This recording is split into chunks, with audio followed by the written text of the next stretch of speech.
Alléluia. Alléluia. Bienvenue à Rehoboth. Avec encore plus de vigueur. Bienvenue à Rehoboth. Amen. Amen. Amen. Père, nous te disons merci pour ta grâce. Merci pour ton esprit. Merci parce que tu permets toutes choses. Maintenant, dispose encore nos cœurs à continuer cette procession avec toi. Ne nous laisse pas nous approcher de l'arche de l'alliance. Ne nous laisse pas nous approcher de ta présence sans que nous recevons ce que tu as prévu pour nous. Seigneur, nous voulons te toucher, t'expérimenter, te voir et que la bénédiction qui est attachée à ce jour d'adoration, nous puissions la saisir au nom de Jésus. Amen. Amen. Amen. Tous les soirs dans la présence de Dieu. Les chants, vous allez rester un peu.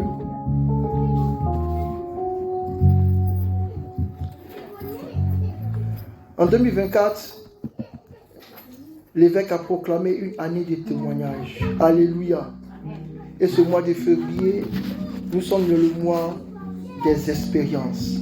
Expériences divines, des expérimentations, des rencontres, des traversées, des choses extraordinaires. Alléluia. Alléluia. Et le dimanche dernier, je vous disais que pour ce premier trimestre, nous sommes en train de parcourir l'intendance du ciel. Parce que Dieu a donné des ressources à chacun de nous pour que nous puissions nous élever, pour que nous puissions grandir. Et le mois de janvier, la première ressource que Dieu nous a donnée au travers de l'évêque, c'était quoi? C'était nos relations. Il a dit que si nous voulons évoluer dans la vie, si nous voulons rencontrer des choses, nous voulons avoir des changements puissants, il faut que nous entretenions bien nos relations, nos parents, nos familles, nos enfants, tout ce que Dieu met autour de nous. C'est pourquoi on a parlé de rencontre de destinée. Parce qu'il y a des gens, quand vous les rencontrez, votre vie change. Et malheureusement aussi, il y a des gens, quand vous les rencontrez, votre vie descend. Mais je prie au nom de Jésus, parce que vous êtes au puits de Rehoboth, que votre destinée puisse être ascendante, que vous montez de gloire en gloire, que le Seigneur vous fasse aller encore plus haut, qu'il ajoute à vos dons, qu'il ajoute à vos talents, et qu'ensemble, dans l'unité de corps, nous puissions devenir ses gloires au nom de Jésus. Amen. Et pour le mois de février, nous avons dit que nous parlons du temps. Et que Dieu a donné une chose à tout le monde. Il a donné du temps.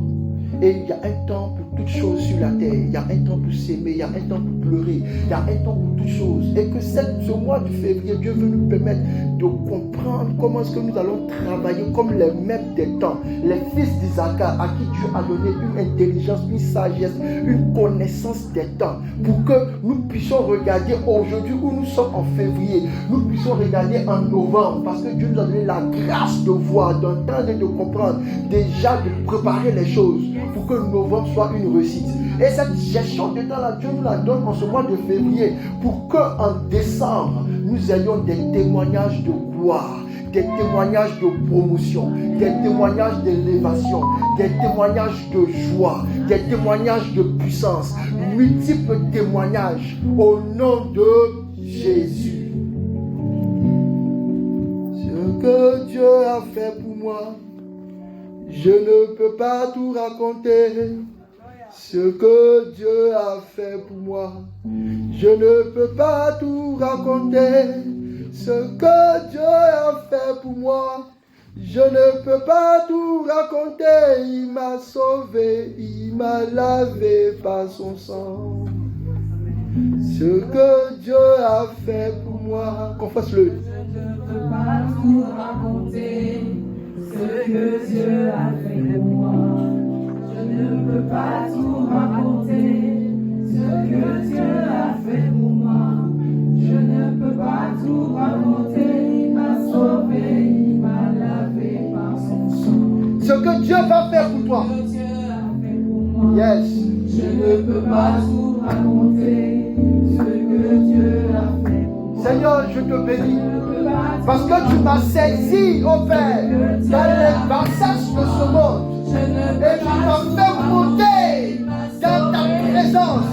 Seigneur, je te bénis parce que je marchais errant, perdu.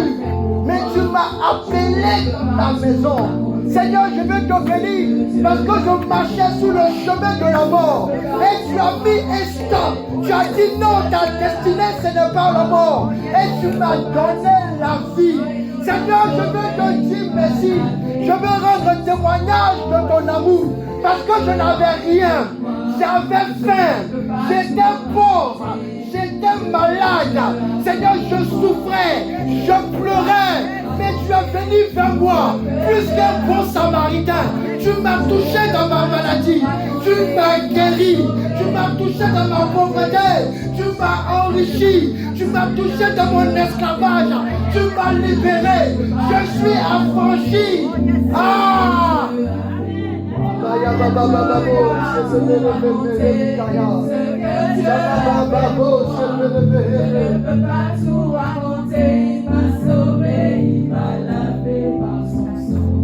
Oh, ami, je prie. Oh, je prie. Oh, je prie. Oh, gloire à Dieu. Je prie que le Seigneur vous fasse monter. Je prie que le Seigneur vous fasse grandir. Je prie que le Seigneur vous transforme. Je prie que Dieu vous grandisse. Je prie que Dieu vous remplisse. Que vous n'ayez pas faim. Que vous ne connaissez pas la défaite. Que vous allez de gloire en gloire. Je prie.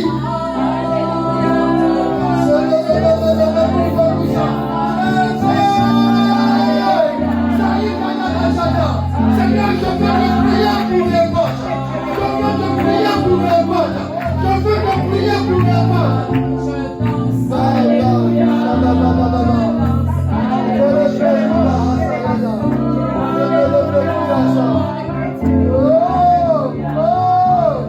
Seigneur, je veux prier. Je veux prier. Je veux proclamer. Je veux annoncer. Je veux déclarer. Quand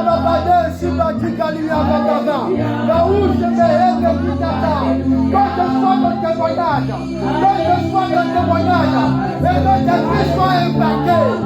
tes vies soient impactées, et puis alors ça y est. Alléluia, je prie, Alléluia,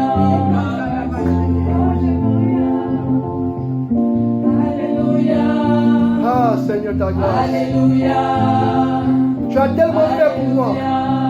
Tu as fait des merveilles. Tu as fait des prodiges.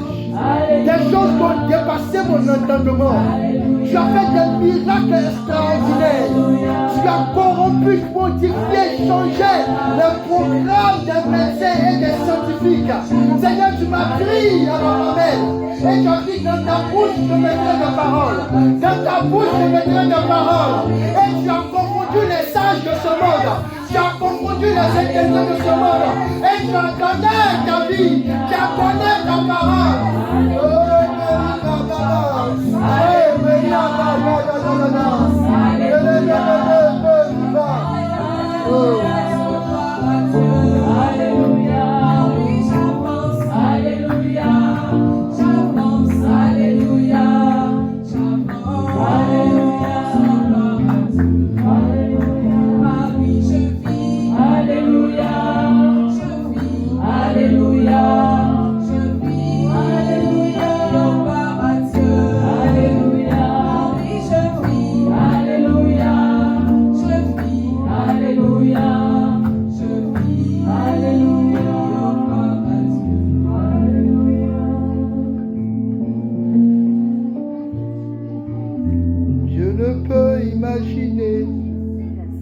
Combien ça coûterait? À la croix, il a pris ma place. Ah. Je ne peux imaginer combien ça coûterait. À la croix, il a pris ma place. Jésus s'est donné. Encore une fois. Je ne peux imaginer ah. combien ça coûte.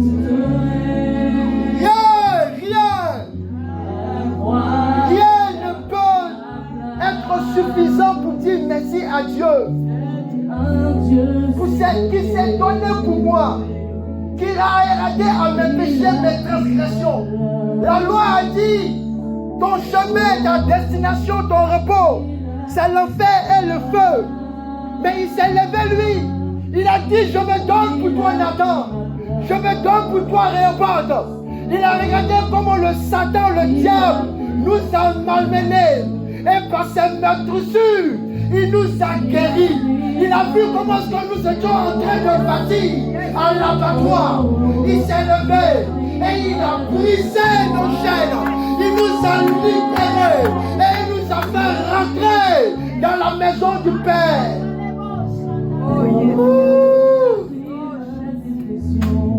Il est fidèle, il est fidèle. Il est fidèle.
Ton esprit sonder la profondeur de Dieu.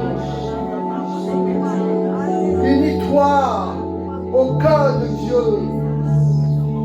Prie, prie, soupire, prie, soupire, prie. Hey! Maouchouba, Maouchouba.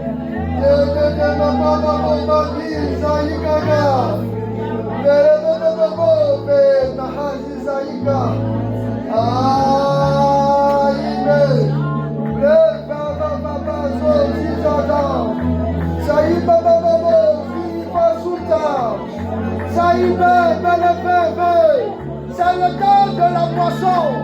Clame, clame, clame. La Bible dit que l'homme se nourrira au fruit de ses lèvres. Prie en langue, clame, clame, clame, clame.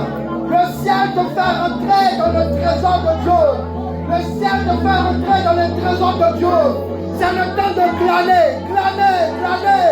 Prie en langue, prie en langue. Sois rempli, sois rempli, sois rempli, sois rempli. Il y a une grâce, il y a une option pour toi. Clame, clame, clame, clame, clame, clame, clame, clame, clame. Continue, continue, continue, continue.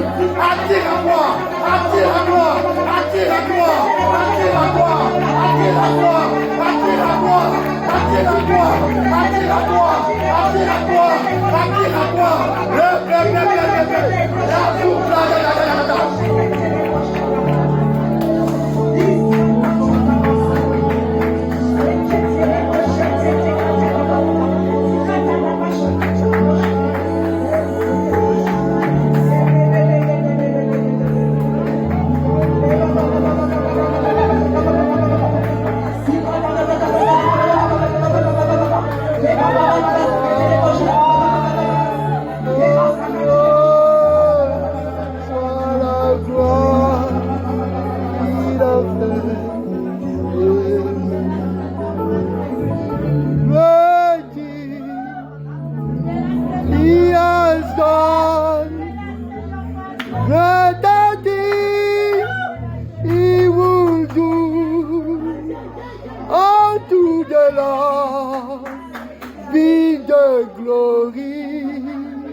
Baba se Babayo Sayama Keberiva Vato Sebeleava Nakazazi Zerebebe Nakasaikata Sheke Levia Babo Shebele Vigada Namayuse Sakye Melebegada Bado Samadahahe.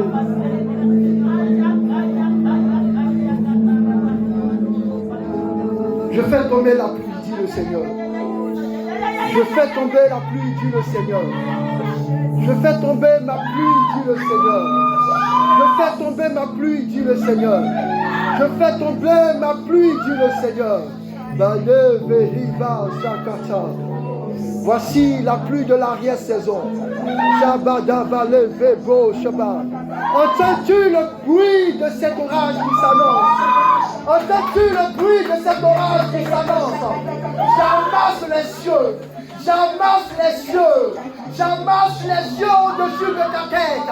Il dit, je fais pleuvoir, je fais pleuvoir, je fais pleuvoir, je fais pleuvoir.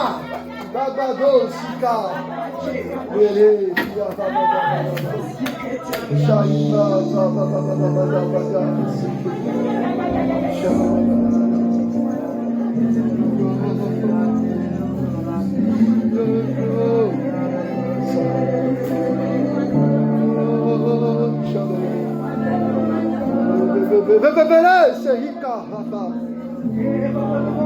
il envoie son ange.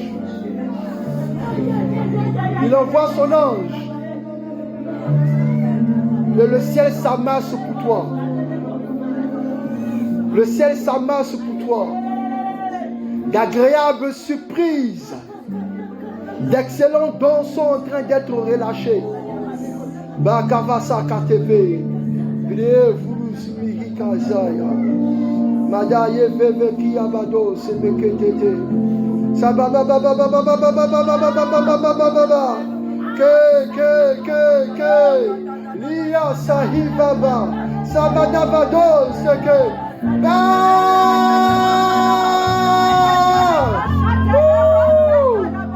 La pluie tombe. La pluie tombe. La pluie tombe. La pluie tombe. La pluie tombe. Il pleut. Ah! Saliba bon sikadada. Kebele. Tout se développe. La graine qui avait été enterrée commence à pousser. La faune commence à revivre.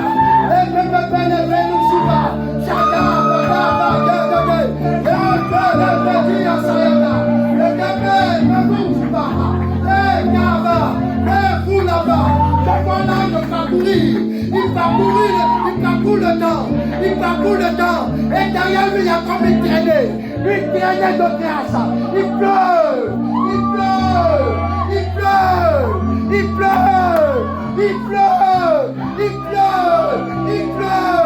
fait pleuvoir. Les terres sont arrosées. Dis, j'ai soif de toi.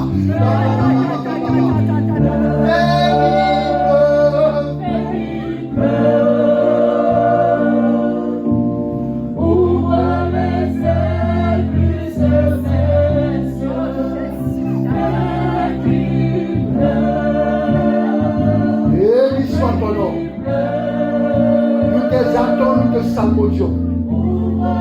Toi, le prince de paix, merci d'avoir ouvert les écluses des cieux au-dessus de nos vies. Les déserts refleurissent. Les pluies se remplissent à nouveau. Je dis que les pluies se remplissent à nouveau. Je dis que les pluies se remplissent à nouveau. Je dis que les pluies se remplissent à nouveau. Les pluies se remplissent à nouveau. Les pluies se remplissent à nouveau.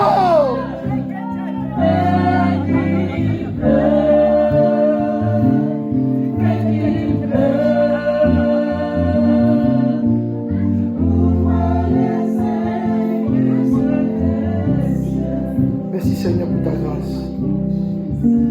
Au nom de Jésus. Amen. Amen. Bien-aimés, je vais commencer par cette annonce. Le mercredi 28 de cette année, de février de ce mois, nous aurons un culte spécial, un culte de prière.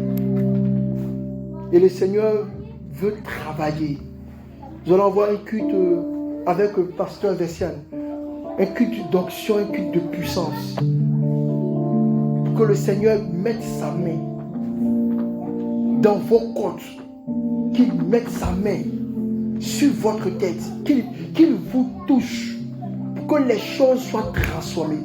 Vous savez, on est dans la saison où nous parlons du temps des saisons, mais nous devons anéantir et détruire toute malédiction de retard dans votre vie. Nous devons appeler les anges au vol rapide, pour qu'il y ait une accélération dans votre vie. Nous devons renverser tous les hôtels de rétrograde. Nous devons faire en sorte, parce que, non, bien aimé, c'était au départ de l'annonce que je devais le dire, à la fin du culte. Mais l'Esprit m'a dit non, dis-le maintenant. Dis-le maintenant. Je ne sais pas, je ne connais pas vos agendas. Je sais que beaucoup d'entre vous, peut-être vous êtes occupés, mais ne ratez pas ce moment-là. C'est un moment où Dieu va rattraper le temps, où il va agir tellement avec puissance qu'en 1 minute de prière, vous aurez l'impression que c'est égal à 10 000 ans de prière. Ça sera un temps où vos prières vont amasser, vont produire des choses. Des gens qui sont dans la longue attente. Tu attends quelque chose depuis des années. Ne prends pas ce moment. Des gens qui ont l'impression qu'ils tournent en rond, que rien ne va. Ne rate pas ce moment. C'est un culte de puissance et de prière. C'est un culte de puissance et de prière. Je veux que vous le notez quelque part. Dieu va relâcher une grâce extraordinaire. Et nous allons vaincre tous les esprits de retard. Amen. Au nom de Jésus. Amen. Amen. Amen.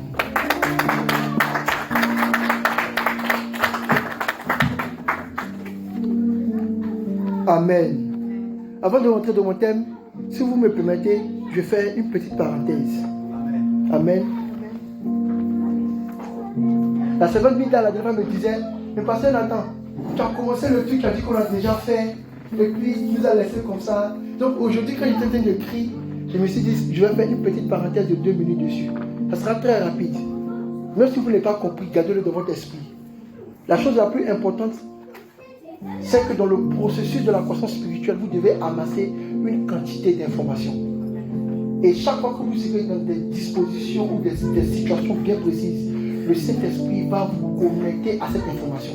C'est pourquoi quand vous regardez notre monde aujourd'hui, Satan fait en sorte que nous soyons remplis de beaucoup d'informations, de telle sorte que ça finisse par noyer l'information capitale.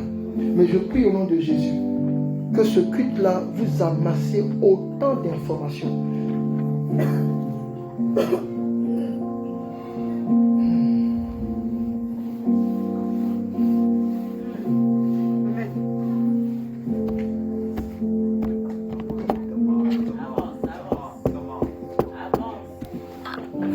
Alléluia.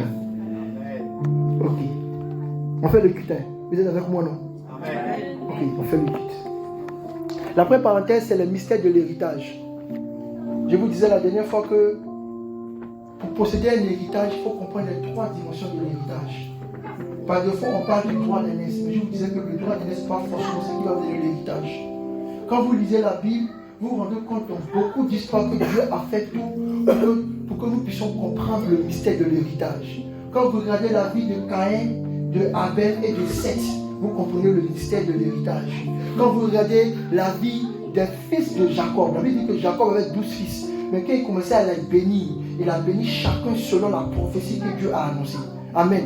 Donc, quand vous regardez ça, vous comprenez que dans ces 12-là, il a tiré un groupe qu'on appelle Ruben, qu'on appelle Judas et qu'on appelle Joseph. Bien vrai qu'il ait béni eux tous, il y a 3 qui sont distingués. Quand vous regardez la vie de Esau et Jacob, vous voyez quelque chose de particulier. Donc, le mystère de l'héritage nous parle de 3 dimensions que vous devez vous assurer de posséder, être sûr que vous allez réussir. Le premier élément du mystère de l'héritage, c'est ce qu'on appelle le premier-né.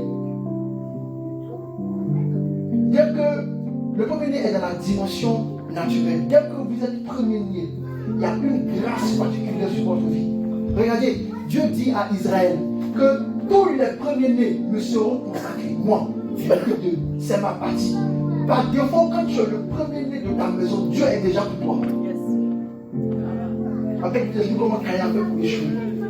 Donc, dès que vous êtes le premier-né de votre maison, de votre famille, c'est ce qu'on appelle la puissance des prémices. Vous avez une grâce, une attitude, il y a quelque chose qui repose sur vous. Mais ce n'est pas suffisant.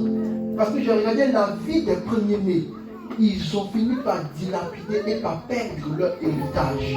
Donc il ne suffit pas d'être le premier seulement. Il faut comprendre ce que cache la primauté. Amen. Donc, la deuxième des choses que vous devez comprendre, il y a ce qu'on appelle le droit d'aînesse. Le droit d'aînesse n'a rien à voir avec le premier-né. En fait, en réalité, le fait que vous soyez premier-né, automatiquement, le droit d'aînesse est attaché à vous. Mais vous perdez le droit d'aînesse pendant que vous évoluez dans la vie, parce que le droit d'aînesse est rattaché à la bénédiction du Père. C'est pourquoi Ruben, il était le premier-né de Jacob. Il a eu la bénédiction du premier-né, mais il a perdu son droit d'aînesse. Parce que le cœur de son père était blessé. C'est pourquoi Esau, premier-né, mais il a perdu. Enfin, Esau, même, lui, depuis le début, même premier-né, il a cette chose sur lui. Parce que Jacob a lutté pour mettre son doigt avant lui. Parce que Jacob sait que celui qui est le premier, il y a une grâce sur le premier-né qu'il ne faut pas perdre. Amen. Yes. Ça va? Amen. Être premier-né, c'est important. Mais avoir le droit d'aînesse, c'est important aussi.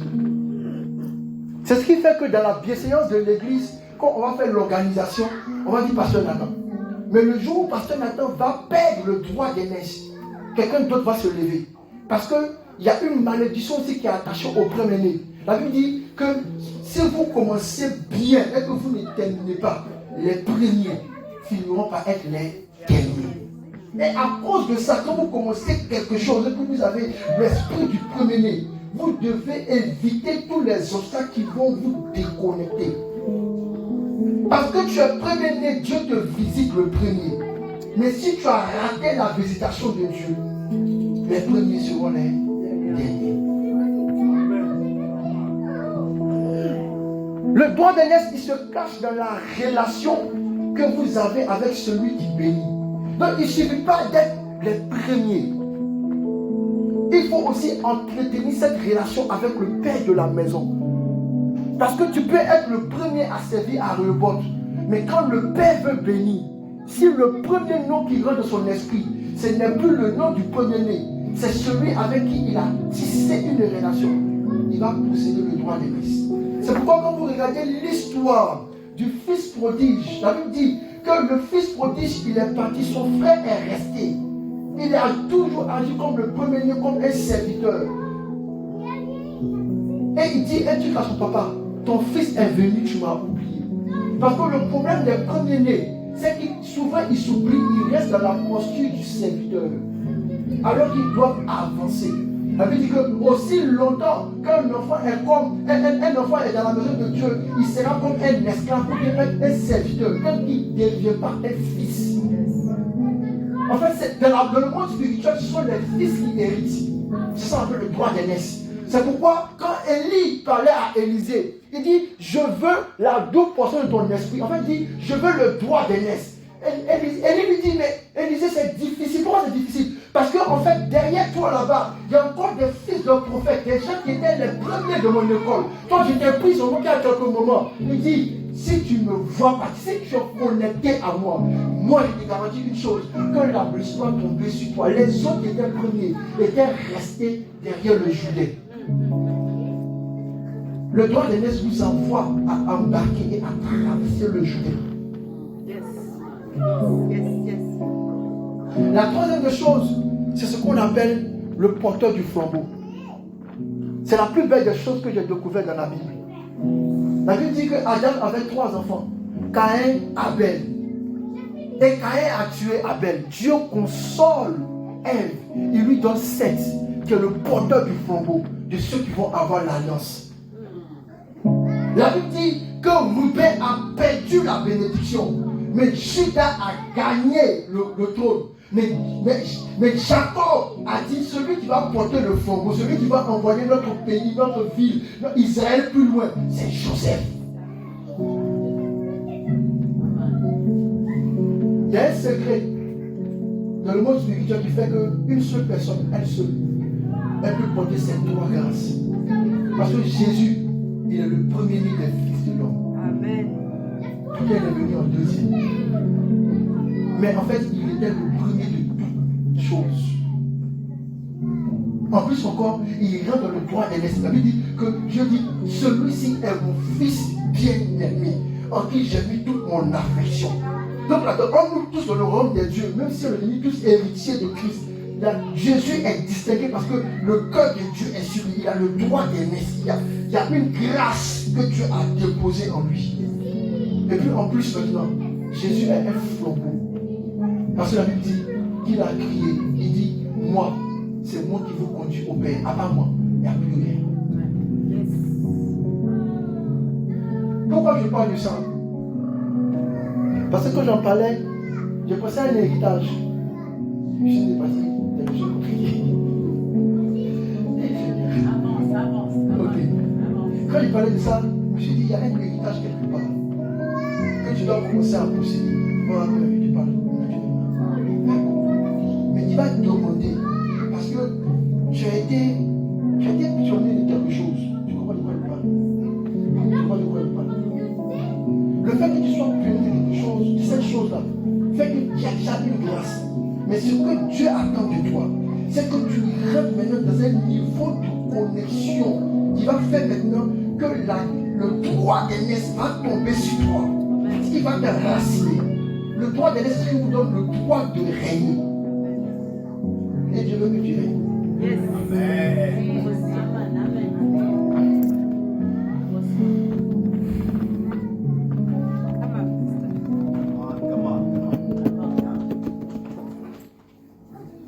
Devenez des porteurs de flambeaux. Parce que si vous devenez des porteurs de flambeaux, vous êtes sûr d'une chose, que l'héritage va prospérer. C'est pourquoi la Bible dit, la gloire de la seconde maison sera plus grande que la première. C'est le ministère et c'est le travail des porteurs de flambeaux qui doivent tirer l'œuvre du Père et l'envoyer à une clarté encore plus excellente. Que le Seigneur te bénisse. Ça c'était pour toi, c'est votre Mida. Dieu dit que tu dois régner. Tu as besoin d'augmenter et de faire grossir cette connexion. Je pense que peut-être le message de janvier c'était pour toi. Je pense que c'était pour toi. Il faut augmenter cette connexion. Parce que le secret du doigt de naissance, c'est que le Père dit, cette fille, c'est ma fille bien-aimée. Et je te promets, moi, pour mes garçons, pour mes fils spirituels, je ne peux pas. Je les aime. C'est suffisant pour dérouler toute chose. Même Jésus, il dit, Satan a séché à votre et moi. Je dis non. Parce qu'il porte dans le cœur. Et le fait que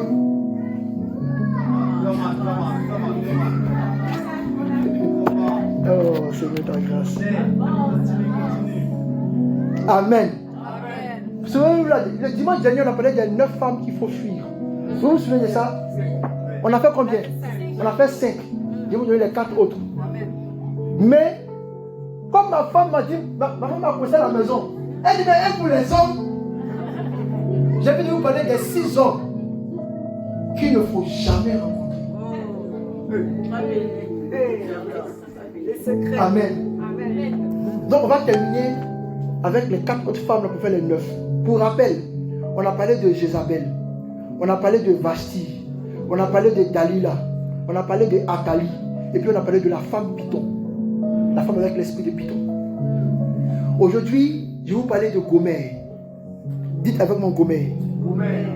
Gomère, c'est la femme prostituée.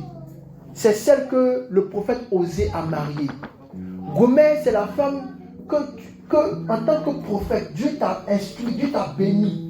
Mais c'est une femme que tu aimes, mais elle, tout son problème, c'est qu'elle se livre au dehors. La Bible dit que Gomère avait tellement attristé le cœur de Osée qu'il a failli avoir dépression. La femme prostituée, c'est d'elle qu'on parle dans la Bible. Elle a un parfum extraordinaire. Elle dit, mon mari est en voyage, viens, suis-moi. Et puis la Bible dit que cette nuit-là, il a commencé à suivre la femme prostituée comme un agneau qu'on amène à l'abattoir. Parce qu'en réalité, les femmes prostituées, elles vont aller te sacrifier, détruire ta carrière. Regardez, Osée, un homme pour qui Dieu avait un grand et puissant ministère de prophétie. Il n'a pas écrit plus de 10 chapitres. Parce que chaque fois qu'il veut se concentrer, sa tête s'en va sur Gomère. Elle a précipité sa connexion. Et ce qui m'a fait mal, c'est que Gomère, tellement elle s'est prostituée et elle a vécu avec les choses du monde. La Bible dit qu'elle a fini par être esclave. Et puis Osée, il a pris toutes les ressources qu'il a, tout son argent, pour aller la racheter. Puis elle est partie du coup.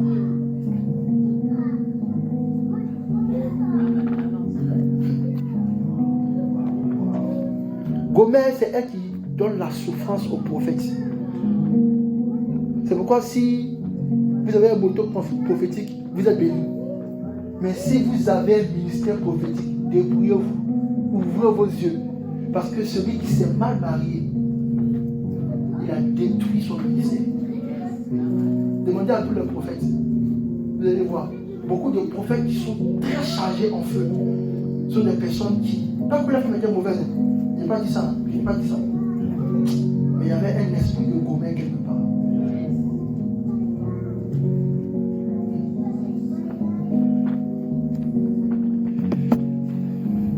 La prochaine femme que vous devez fuir, c'est Mika. Mika, c'est la fille de Saül. C'est la seule femme dans la Bible où il est écrit textuellement qu'elle est amoureuse de David. Si une femme t'aime, tu peux avoir un problème. Mais si tu aimes une femme, tu es sauvé. La Bible dit que Mika aimait tellement David que le fait qu'ils se sont mis en relation et qu'elle a vu David en train de grandir. Mika, c'est la fille princesse. Tu ne réponds pas à ses désirs, ça détruit ton couple. Elle a vu David en train de danser, David en train de servir, David en train d'aller dans le ministère de Dieu. Elle dit, ce n'est pas le travail d'un roi. Mika, c'est elle qui va vivre ta vie. Elle va te dire, je veux que tu restes roi, mais oublie la prêtrise. Oublie que tu es sacrificateur. Pourtant, Dieu a dit à Israël, je ferai de vous un royaume de sacrificateurs. Donc, vous êtes de rois et sacrificateurs. Mais quand Mika vient de ta vie, elle dit, occupe-toi de ton travail, occupe-toi de nous faire de l'argent. Oublie, afin de je suis exhortant, je suis serviteur de Dieu, je suis prophète. Oublie ça, concentre-toi sur la royauté.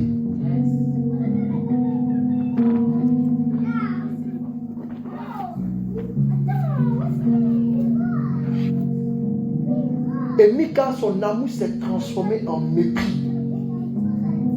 Jusqu'à elle regardait David. C'est comme les princesses. La Bible dit qu'elle regardait David depuis son balcon. C'est les femmes. C'est toi qui l'as marié, mais qu'elle te parle. Elle te regarde depuis son balcon. Elle montre ses grands chevaux. Pour te montrer que tu n'es rien.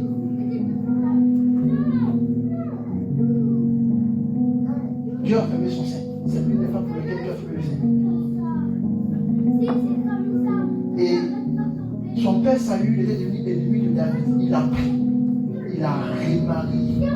David allait la délivrer pour la remarier encore. Mais malgré ça, elle n'a pas pu tenir la place de la reine qui devait accompagner son épouse à réussir sa destinée. Mes frères, Mika, elle vient d'une famille où tout le monde était avec une cuillère en or. Mais si elle n'a pas appris que toi tu le vis, que parce que Dieu a mis un décret sur ta vie, elle va te détruire. Mes soeurs, Dieu va vous élever, il va vous transformer en Esther. Mais débrouillez-vous. Restez des Esther. Parce que votre position, c'est quelque chose de bien spécifique. Le jour où vous détournez de cela, vous devenez des Mika. La prochaine femme, on l'appelle, selon la tradition juive, on l'appelle Édith. Mais dans la Bible, on n'a pas dit son nom. Donc on va l'appeler Madame Lot. Madame Lot, c'est une femme qu'il faut fuir. Pourquoi? Parce qu'elle va passer tout son temps à vous ramener en arrière. La Bible dit que Lot et sa femme étaient sortis de Sodome. Dieu vous a délivré. Vous n'allez plus dans les maquis, les boîtes de nuit. Vous n'êtes plus de dispenser, de gaspiller votre argent dans les choses futiles. Mais quand vous avancez, vous devez faire des projets pour réussir. Et puis elle dit, mais non, je me souviens que quand on partait en boîte de nuit, je me souviens de... Elle vous ramène en arrière, vous empêchant de fixer l'objectif que Dieu a tracé dans votre vie. C'est pourquoi Dieu l'a transformé en statue de sel. Le sel qui est le signe du témoignage. Pour dire qu'il y a des choses, si vous les embarquez avec vous, si tu as pris Madame Lot avec toi, ta famille va se détruire. Mais elle va toujours te ramener en arrière. Quand tu dois avoir une promotion, où on va te dire qu'il faut peut-être faire un jour de plus de travail, elle va regarder en arrière. Quand tu vas... C'est pourquoi les sœurs, je parle de ça pour que vous ne devenez pas ce qu'elles sont. Parce que la Bible est écrite pour nous en témoignage. Pour que vous devenez des femmes excellentes, vous devenez des maris, vous devenez des Sarai, vous devenez des femmes comme Ruth. Pour que les choses avancent, non seulement dans vos maisons, mais dans l'église de Dieu. Je prie au nom de Jésus, contre tout esprit rétrograde.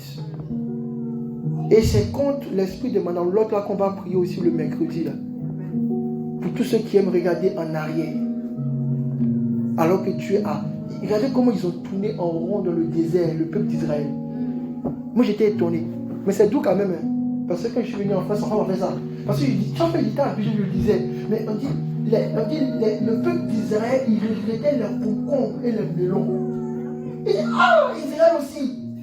Vous allez devant là-bas, Dieu vous donne la caille, la manne. Vous allez aller dans un pays où le lait et le miel. Vous allez faire quoi? Un concombre et un melon. Jusqu'à ce qu'on arrive en France. Il y a une amie qui nous a invités. Elle a fait du concombre et du melon avec la crème fraîche. C'est pas bon. Non, c'est trop bon. Il dit, mais attends, mais les gars d'Israël là, ils ne savent pas toi aussi, hein. Donc il y a quand même, il y a un goût, hein. Mais pour les gens qui doivent grandir et aller très loin, le concombre et le melon ne vont pas suffire. Cette journée dans le désert, cette destinée, cette conquête extraordinaire, le melon ne va pas suffire. Il faut que vous mangez la nourriture solide. Et la dernière femme, le dernier groupe de femmes, ça c'est notre préféré.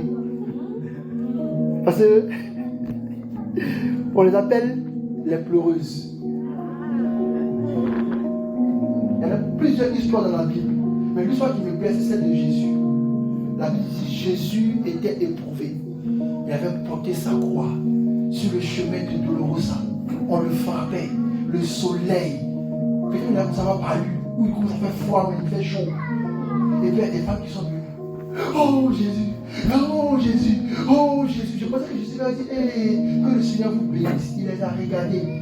Il a dit, mesdames les pleureuses, pleurez plutôt sur vos enfants. Il y a des gens, il y a des femmes, elles sont spécialistes de pleurer pour le voisin, mais jamais pour leur enfant. De pleurer pour leur cousin, mais jamais pour leur époux. En fait, elles, toute leur concentration, elles oublient leur maison et...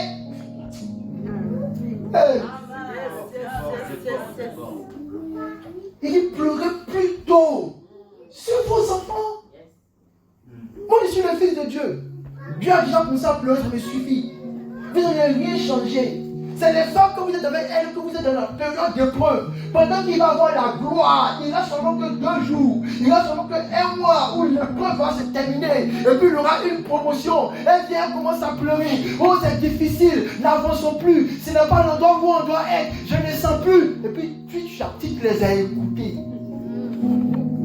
Tu as tout raté. Parce que les pleurs vont te détourner de ton objectif. Devenez comme Jésus vous dit, occupez-vous de vos oignons. Et vous, si vous êtes des femmes, apprenez avant de pleurer sur les enfants des voisins, avant de pleurer sur les problèmes des voisins. De fois, monsieur, il n'y a pas de problème. Pleure sur tes problèmes. Pourquoi Jésus dit ça? Parce que la Bible dit que Dieu, pour nous qui sommes sauvés, chaque goutte de nos pleurs, Dieu les recueille dans un pot. Tellement c'est précieux. Donc tu... Il y a où monter la technique, comment on pleure. Oh, c'est il y a une technique là, de pleurs là. Tu pleures ça. Non. Il faut qu'on parle de ça. Du coup, on va faire l'intercession. On va faire l'intercession. C'est pourquoi quand la Bible dit, quand vous priez là, hein, vous connaissez Jésus pleura, lui sur Jésus pleura. Le verset le plus court de la Bible. Il dit, Jésus pleura. Il n'a pas prié. Dès que sa petite goutte a coulé, qu'on son papa s'est réveillé, il avait du mal. Je vais vous montrer un jour. C'est pourquoi ne gaspillez pas vos pleurs. Parce que plus vous gaspillez vos pleurs, vous mettez la puissance de Dieu dans les futurités. Et là où vous devez pleurer, vos pleurs n'ont plus de puissance.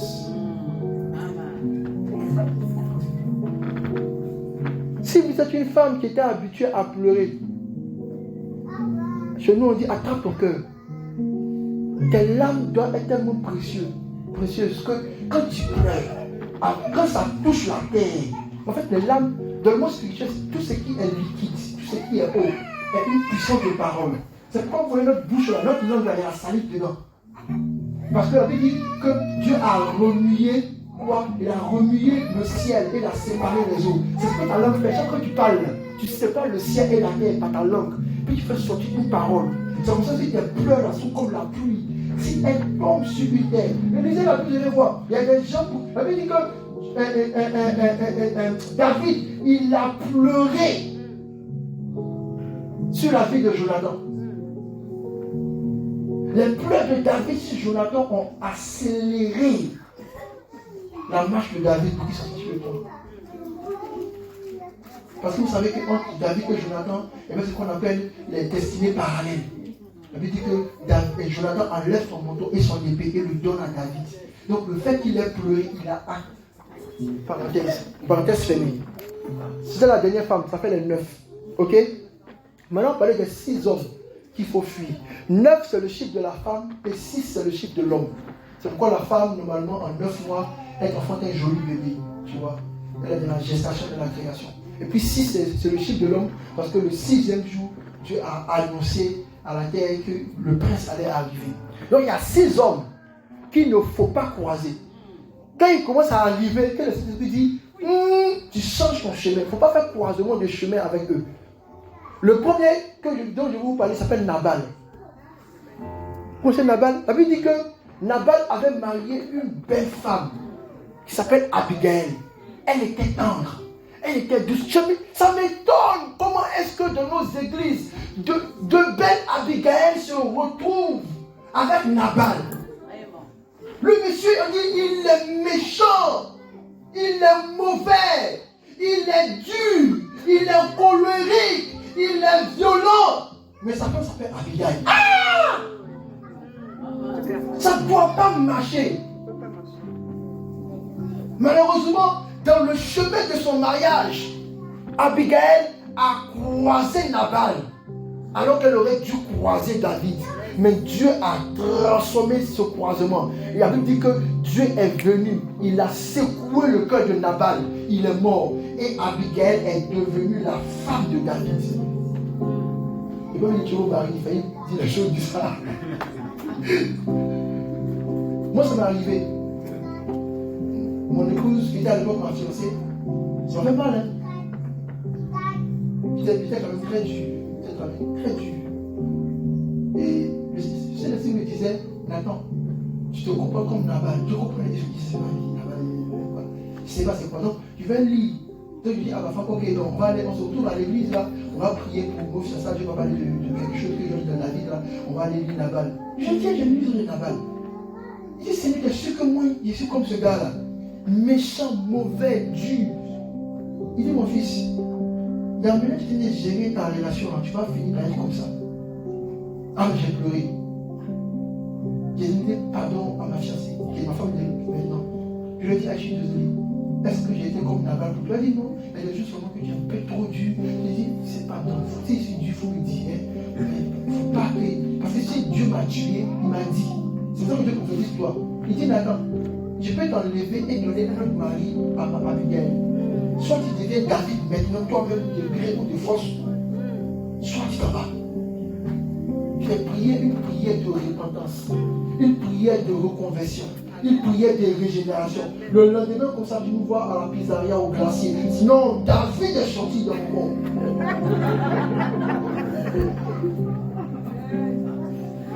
C'est pourquoi, mes soeurs, vous êtes des Abigail. Et elle dit comment est-ce qu'elle parlait? Avec tendresse. Elle avait une sagesse, elle avait une douceur. Ne croisez pas Nabal. Hier, nous l'a donné à 3h du matin parce qu'on a reçu des frères pour l'intercession d'un couple. La dame est mariée à un Nabal. Il aime, mais il a violence. Il aime, mais il a méprise. Manu me disait, donc, Bishop, on fait comment? J'ai dit, ce genre de démon ne se chasse pas par le jeûne et la prière. Il se chasse par l'exposition. La Bible dit, on les a livrés publiquement en spectacle. Le monsieur là, si tu ne l'as pas livré en spectacle devant ta famille, pour qu'on sache que c'est un violent, un méchant, un futur tueur, il ne pourra pas être délivré. Parce qu'il y a des types de démons. C'est quand on les expose à la lumière qu'ils sortent. Toi-même, naturellement, même, tu vas dominer. La maîtrise de soi va rentrer dans ton corps. Parce que l'esprit s'est fait de. Parce qu'il se cache. Non, moi je j'ai souffert. Il dit c'est du mensonge. Il tire le drap sur lui. Il se cache. C'est les esprits mesquins qui se cachent dans les choses sombres. Sa femme veut faire le secret. Non, c'est bon. Hey! Il y a une chambre qui est morte. Vous vous souvenez, non? Son mari a passé toute sa vie à la barre. Parce qu'on n'a pas livré publiquement un spectacle. Et le jour où on a livré publiquement un spectacle, après la mort de sa femme, tu vois son visage a changé. Il est devenu plus calme, plus doux. Il fallait faire ça depuis longtemps. Mes soeurs, les belles Abigail, débrouillez-vous. Ne croisez jamais un aval de votre vie. Il va vous détruire. Mais ce qui me plaît, c'est que même si, à cause de mon expérience, même s'il y a une source de Nabal en vous, priez avec Dieu, avec passion et amour. Il va transformer votre cœur et vous donner le cœur de David. La Bible dit que David est l'homme selon le cœur de Dieu. La deuxième personne qu'il ne faut pas rencontrer sur le chemin de votre vie, mes chères femmes, il s'appelle Judas. Son histoire là, je voulais lire ça avec vous, mais il faut qu'on coule dans le thème. Ça se trouve dans Genèse chapitre 38, versets 12 à 18. La Bible dit que Judas, Tamar était la femme d'un de ses enfants. Il est mort. Tamar a marié le prochain enfant, il est mort. Donc il reste encore un enfant qui est encore tout petit, qui n'est pas encore à l'âge du mariage. Mais il dit à Tamar, tu vas marier cet enfant-là. Donc attends. Un matin, Judas se lève. C'était l'heure d'aller tondre les brebis. C'est prophétique. Hein? C'est ce qu'on appelle tondre les brebis, c'est le temps de la moisson. C'est là-bas que souvent on trouve Judas dans son problème. Il va tondre les brebis dans une autre ville. Il arrive et sur la route, il trouve une femme voilée. Parce qu'à l'époque, c'est maintenant que nous avons tout renversé. À l'époque, les femmes qui étaient voilées, c'était les prostituées. Celles qui n'étaient pas voilées, c'était les femmes qu'on pouvait reconnaître. Mais il trouve une femme voilée, il ne peut pas la reconnaître. Il s'approche d'elle, il dit, va avec moi. Elle dit, mais tu me donneras combien? Il y a les trois choses qu'il faut retenir dans l'histoire. Judas, vous vous rappelez de l'héritage. Judas, je ne sais pas ce qui est arrivé dans ses reins. Je ne sais pas ce qui a possédé son esprit. Il dit, il te donné des brebis. Elle dit, non, je ne veux pas brebis. Il dit, mais qu'est-ce que tu veux? Elle dit, je veux ton seau, je veux ton cordon et je veux ton bâton. Il dit, oui, moi je te les donne.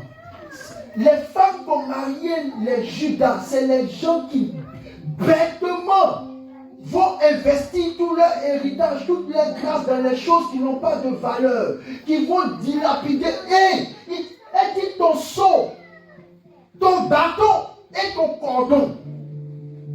Le cordon, c'est ce qui a fait que, vous savez que quand la Bible dit que l'ange est venu se battre avec Jacob, et que l'ange a tapé sur la hanche de Jacob. En fait, en réalité, en Israël, celui qui a le droit d'aînesse, on lui met un cordon à ses reins. Donc, quand l'ange tape la hanche, en fait, l'ange était en train d'arracher le cordon qui était autour des reins de Jacob. Parce que c'est à cause de ce cordon-là qu'on pouvait reconnaître que Jacob et Esaü, qui avaient le droit d'aînesse. Donc, Dieu disait à Jacob, je vais t'enlever ce cordon, tu n'as plus besoin de cette ceinture de sécurité. Je serai ta sécurité. Et pendant qu'il était en train de lutter pour le cordon, il a eu mal. Sa hanche s'est déboîtée. Donc c'est ce même cordon-là que Judas avait sur ses reins. Le cordon du droit d'aînesse, le cordon de la royauté, le cordon qui dit je suis lié et attaché, le cordon qui dit je suis l'héritier. Il dit à la prostituée, où vous voulez à sa belle-fille déguisée. D'accord, je vais te donner mon cordon. Le cordon de le monde spirituel, c'est ce qu'on appelle votre grâce prophétique. Oui, d'accord, je vais te donner ma grâce prophétique. Oui, d'accord, je vais te donner mon onction. Parce que le cordon t'attache et est la source de ta force. On appelle ça les reins. La Bible dit que Dieu veut sonder notre cœur et notre rein. Donc le rein, le siège de la puissance. Il dit d'accord, je te donne mon cordon. Judas est le seul qui pour une nuit peut prendre tout votre compte PEL, PLT, comment on appelle ça encore, compte épargne, tout ça, juste pour celui. Et il va vous dilapider ça. Parce qu'il ne sait pas, il ne comprend pas qu'on ne casse pas un héritage. Deuxième chose qu'il donne, on dit le sceau. Ce qui fait que ce qu'il a dit n'en peut plus effacer. C'est une parole, c'est un engagement. Pourquoi lui dit ne jurez pas en vain? Mais Judas pour une seule nuit. Le sceau, c'est comme si je vous donne ma signature plus mon chéquier. Ah! Ça peut vous donner cette histoire. Attends, il y a des hommes comme ça, bêtes comme ça.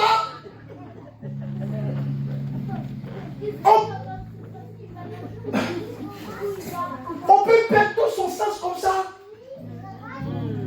Juste pour une prostituée entre ta moisson. Et il donne ça à son. Il dit ça comme un gage. Il a rien dit, d'accord, je vais te donner encore mon sceau. Or, le sceau dans la Bible représente un décret, mais ce qui représente un accomplissement et un exaucement. Ça veut dire que tout ce qui devait arriver dans sa vie, il met ça dans la main d'une femme dont il n'avait pas encore vu le visage. Le projet et l'investissement, tu n'as pas encore vu le retour sur l'investissement. Tu es capable de mettre ça dedans. La troisième des choses, c'est son bâton. Il dit, Judas, c'est que toi, Seigneur, c'est quoi? C'est ça une leçon pastorale aussi. Judas a un problème. Judas a un problème. Le bâton qui est le signe de l'autorité. Le bâton qu'on lève pour changer les circonstances. Qu'on lève pour ouvrir la main. Le bâton qu'on prend pour gérer les animaux, pour les diriger. Il dit, je te donne. Mes soeurs, vous rencontrez quelqu'un dans votre vie qui se comporte comme Judas, qui, sans réfléchir, sur une pulsion quelconque, se met à aller dans tous les sens, sans intelligence. Changez votre route. Parce qu'il va vous perdre, vous, votre famille, votre enfant et votre héritage. Il y a des femmes qui étaient excellentes, un esprit d'entrepreneur. Malheureusement, elles ont croisé un Judas qui prend tous les revenus, qui ouvre les portes monstrueuses à des attaques, des problèmes qu'on peut éviter. C'est ça que lui va envoyer. Je prie au nom de Jésus que vous soyez capable de trouver des hommes qui gardent jalousement leur cordon, qui préservent leur alliance et qui tiennent le bâton. Le bâton, c'est des signes d'autorité. Il y a des hommes, ils sont dans vos vies, aucune autorité. C'est quand il y a l'une des filles de ma femme, son mari est presque comme Judas. Il va prendre une décision avec sa femme le lendemain. Non, mon papa a dit qu'on va faire comme ça, donc on va laisser ce qu'on a dit. Il dit, attends. Si ton papa t'a marié, ta femme, c'est quoi le problème? Elle a passé son temps à souffrir. Parce que le gars n'a pas de bâton. Marié, époux, mais toujours enfant. Ouvrez vos yeux, les femmes. Un homme qui marche dans la ville sans son bâton, c'est un esclave. Il y en a 6. Il reste combien? Il reste 4. La prochaine fois, on va toucher aux 4 autres. Amen. Éphésiens 6, chapitre 19, il est écrit: priez pour moi afin qu'il me soit donné, quand j'ouvre la bouche, de faire connaître hardiment et librement le mystère de l'évangile. Seigneur, je prie au nom de Jésus que tes paroles soient comme du feu sur ma bouche. Seigneur, que tes paroles soient comme du miel sur mes lèvres. Seigneur, que tes paroles deviennent prophétie, déclaration. Maintenant, que ton peuple les reçoive en toute vérité. Je prie au nom de Jésus que ta grâce et le manteau de prédication tombent sur ma vie, que les choses soient claires, bien comprises, entendues. Je prie que pour la terre qui me reçoit maintenant, pour le peuple qui m'entend maintenant, que le trésor du ciel s'ouvre et que chaque semence pour la victoire, pour le succès, puisse être conservée au nom de Jésus. Amen. Amen. Et ma petite chanson, il voulait chanter, on ne chantera pas ça parce qu'on va courir. Amen. Les choses deviennent floues, je ne vois pas bien. Je sais que mon esprit est en train de partir quelque part.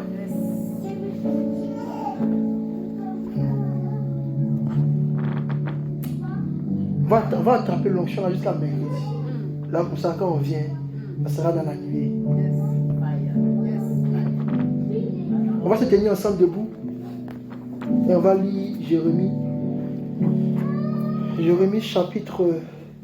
Oh Seigneur, ta grâce. Chapitre 33. Les versets 20 à 22. Est-ce que pasteur Vincent, tu peux le retrouver? On va le lire ensemble. Ésaïe chapitre 33. Eh ben non.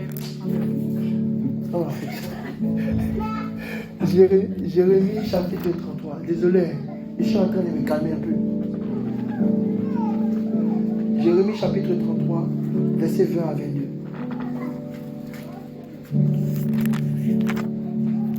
Vas-y, pasteur Vincent, si tu l'as trouvé. Jérémie 33, versets 20 à 22. Alléluia. Nous lisons la parole au nom puissant du Seigneur Jésus. Ainsi parle l'Éternel. Si vous pouvez rompre mon alliance avec le jour et mon alliance avec la nuit. Ouais. Si vous pouvez rompre, si vous pouvez annuler, si vous pouvez effacer ce que moi j'ai mis dans le jour et dans la nuit. Le jour et la nuit sont deux résidents de nos temps et de nos saisons. Ça va? J'ai fait les petites parenthèses comme ça. Là, comme ça, quand je cours, nous tous sur le même niveau. C'est bon? Pasteur Vincent. Amen. En sorte que le jour et la nuit ne soient plus en leur temps. Alors aussi mon alliance sera rompue avec David, mon serviteur. En sorte qu'il n'aura point de fils régnant sur son trône, et mon alliance avec les Lévites, les sacrificateurs qui font mon service. De même qu'on ne peut compter l'armée du ciel, ni mesurer le sable de la mer, de même je multiplierai la postérité de David, mon serviteur, et les Lévites qui font mon service. Amen. Amen. Asseyez-vous, on va courir. Mon thème c'est transformer sa saison. On peut dire ensemble, transformer sa saison. Encore, transformer sa saison. Vous savez, il y a une saison que Dieu dépose dans notre vie. Et cette saison-là, on en verra dans la deuxième partie de mon intervention, souvent peut ne pas être compatible à ce que nous espérons. Ok? Mais nous allons devoir trouver stratégie et techniques spirituelles pour changer la saison. Amen. S'il y a un homme qu'on appelle Josué, qui a déclaré au soleil d'arrêter sa course, s'il y a un homme qu'on appelle Élie, qui a dit que le ciel va faire pleuvoir le feu et non pas la pluie.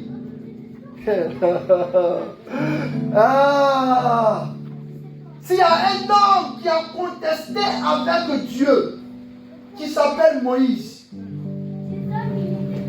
et la Bible dit qu'ils n'ont même pas touché à la gloire, à la grâce de nous qui avons reçu les promesses de l'évangile. C'est qu'en chacun de vous se trouve une âme, une force, une puissance pour changer les circonstances. Amen. Amen. C'est quoi une saison? Vous savez, quand on parle des 7 dimensions de la spiritualité, je vous donne un peu, chaque fois qu'on va ajouter des petites choses comme ça. Quand vous devez grandir avec Dieu, ok, vous grandissez avec lui dans différents niveaux de spiritualité. Ok? La Bible dit au commencement, Dieu créa les cieux et la terre. La terre était informe et vide. Et l'esprit se mouvait au-dessus des eaux. Et quoi? Dieu dit que la lumière soit. Et la lumière fut. Dans cette première partie, la Bible nous donne la révélation des 3 ou des 4 premières dimensions que nous devons apprendre à connaître quand nous sommes chrétiens. Quand la Bible dit au commencement, elle parle de la dimension du temps. Bien aimé, ce n'est pas nouveau pour que vous sachiez que Jésus a été prophétisé et que sa prophétie s'est accomplie dans un temps. Donc quand vous êtes enfant de Dieu, vous devez avoir la connaissance et le mystère du temps. Vous devez connaître le commencement de votre victoire, le commencement de votre succès, le commencement de votre croissance. Vous devez apprendre à connaître le début et la fin. C'est pourquoi quand Jésus arrive en Apocalypse, il dit, me voici, je suis l'alpha et l'oméga. En chacun de vous, Dieu a donné la capacité de connaître le commencement et la fin d'une chose. Il y a des chrétiens qui sont restés là à la fin d'une chose, sans pouvoir bouger. Ils ont perdu la grâce de Dieu. Vous devez être tellement souple et agile spirituellement que vous allez avec Dieu quand il commence et que vous vous arrêtez quand il s'arrête. Il y a beaucoup de chrétiens qui ont continué dans des histoires où Dieu n'était plus. Parce que Dieu avait dit que c'était la fin. Ils n'ont plus été sensibles à l'esprit. Ils ont continué. C'est ça qu'on appelle la grâce des fils d'Isaac. Connaître le commencement. Si la terre a eu un commencement, si ta vie a eu un commencement, c'est que tu dois devenir exactement comme Dieu pour regarder ce que Dieu a planifié pour toi, pour connaître tes commencements. Seigneur, quel est le commencement qui va déclencher mon don de prophétie? Vous savez qu'est-ce que vous devez prophétiser là? Vous entendez le sifflet du commencement là? Parce que c'est pourquoi il dit, quand beaucoup ont prophétisé, mais je ne les ai pas envoyés. Parce qu'il faut entendre le commencement là en esprit pour commencer avec Dieu. Parce que tout ce que vous ferez en dehors du temps de Dieu, vous devenez inimitié avec Dieu.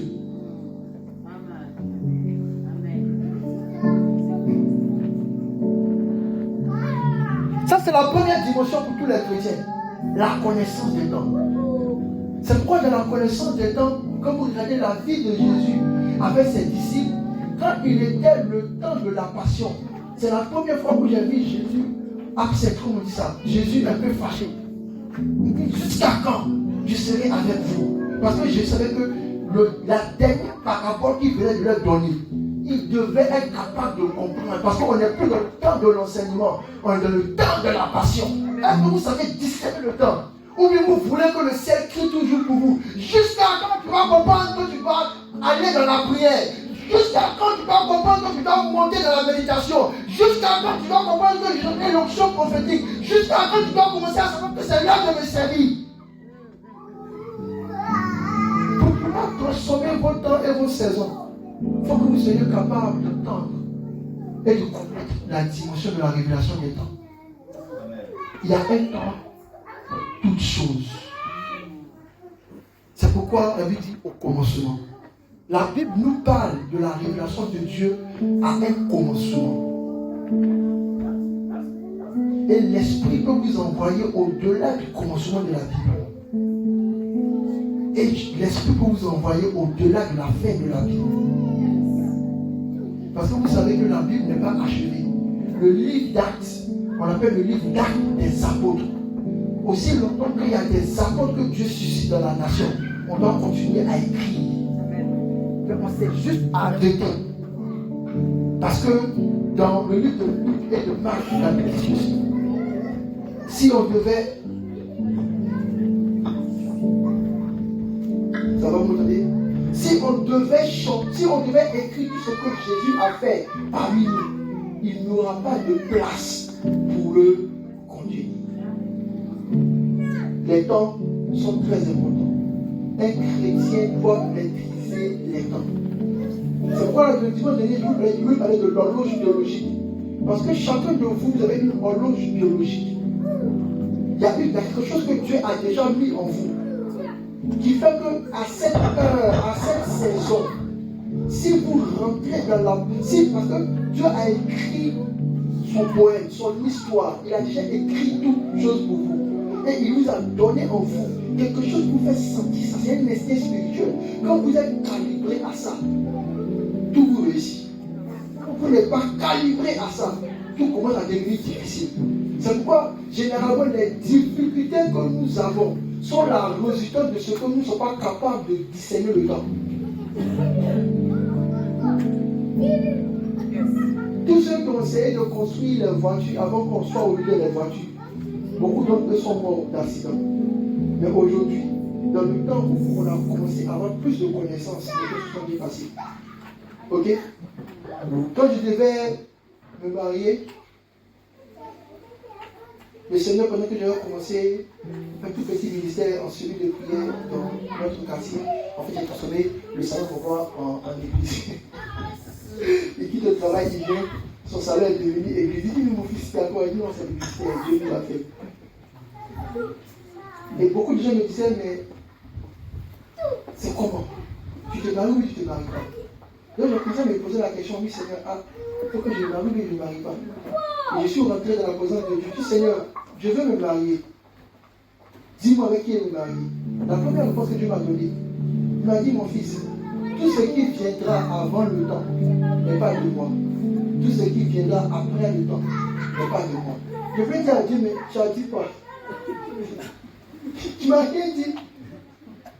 C'est là que maintenant j'ai compris que je devais être sensible spirituellement pour pouvoir entendre le go de Dieu. Donc, quand j'ai compris ça, je vous promets, il y a eu beaucoup de situations qui étaient intéressantes. Mais à cause de ce que Dieu m'a dit, je n'étais pas encore dit go. J'étais obligé de mettre des croix dessus. Et le jour où Dieu a dit go, la première fois qu'il s'est ouvert, je ne veux pas réfléchir. Je sais que c'est mon temps, c'est ma saison. Pour tout ce que vous allez expérimenter de votre vie, vous devez avoir cette habilité, cette sensibilité spirituelle. C'est pourquoi David, quand il devait aller au combat, disait, Seigneur, est-ce que je dois aller au combat? Est-ce que je vais gagner? Au départ, chaque fois que David parlait, il disait, Seigneur, est-ce que je dois aller au combat? Dieu lui répond, David, lui, il va et puis il échoue. Mais qu'il est devenu plus intelligent spirituellement, cette fois-ci, il prie. Il dit, Seigneur, irai-je au combat? Figure, gagnerai-je? Dieu lui dit, cette fois-ci, va au combat et tu gagneras. Vous voyez ce que je te dis? C'est le temps. Il y a beaucoup de combats que vous pouvez mener. Mais il y a des combats que vous menez en dehors du temps. C'est pourquoi vous êtes des perdants. David a lutté avec les ours et les lions dans le désert et il suivait les animaux. Si Goliath avait rencontré David dans les champs, Goliath allait tuer David. Mais Dieu a permis qu'il soit caché, qu'il s'exerce, jusqu'à ce qu'il ait la confiance, il ait la force et il ait l'onction pour pouvoir se tenir devant Goliath. Le temps est la première dimension spirituelle que vous devez maîtriser en tant que chrétien. Seigneur, est-il temps? Est-il l'heure? Il y a une heure pour toutes choses. Il y a une heure où vous devez vaquer à la prière et il y a une heure où vous devez vaquer à autre chose. Il y a une heure que vous devez commencer à connaître. Vous devez vous regarder. Vous devez vous scanner avec les yeux de l'esprit pour identifier votre produit. La dernière fois, je vous ai expliqué que quand on lit la Bible, on se rend compte que nous tous, nous sommes en famille, mais nous appartenons à des familles spirituelles. Quelqu'un qui est comme Lévi ne peut pas se comporter comme quelqu'un qui est comme Judas. Quelqu'un qui est comme Judas ne peut pas se comporter comme quelqu'un qui est comme Joseph. Sinon, ça sera difficile pour lui. Imaginez-vous qu'on fait un concours pour grimper les arbres, on prend un poisson et on prend un singe. Qui va gagner? Qui va gagner? Le poisson, avant même qu'il sorte de l'eau, il est mort. C'est pourquoi dans l'église, vous devez connaître vos familles. Vous devez connaître vos familles spirituelles. Ça va vous préserver de choses. Premier élément, le temps. Amen. La maîtrise du temps est très importante. Et celui qui maîtrise le temps déjà, il a commencé déjà à avoir les outils. Parce que pour modifier votre saison, il faut que vous soyez capable d'abord de maîtriser votre temps. C'est pourquoi il a écrit cette parole. C'est une prophétie qui est déjà donnée. Elle marche vers son temps fixé. Elle marche vers son thème. Elle marche vers le jour de son accomplissement. Elle marche vers le temps qui lui est donné. Toi, ce que tu as à faire, fils de Dieu, si tu penses qu'elle a un retard, si tu penses que ça a trop duré, si tu penses que tu es fatigué, ne te décourage pas. Cherche à découvrir son temps et attends.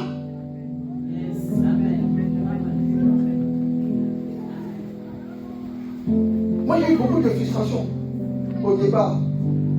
Parce que chaque fois que je voulais aller transformer un temps ou bien une saison, les choses étaient difficiles. Jusqu'à ce que je découvre le secret que je vous ai dit tout à l'heure. Pour que vous compreniez comment est-ce qu'on modifie. Parce que quand on vous annonce ça, les gens commencent à se dire, ah, c'est pas encore mon temps.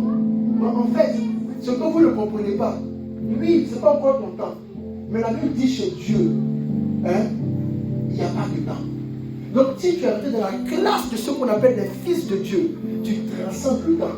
Et tu es capable de poser et de positionner la prophétie là.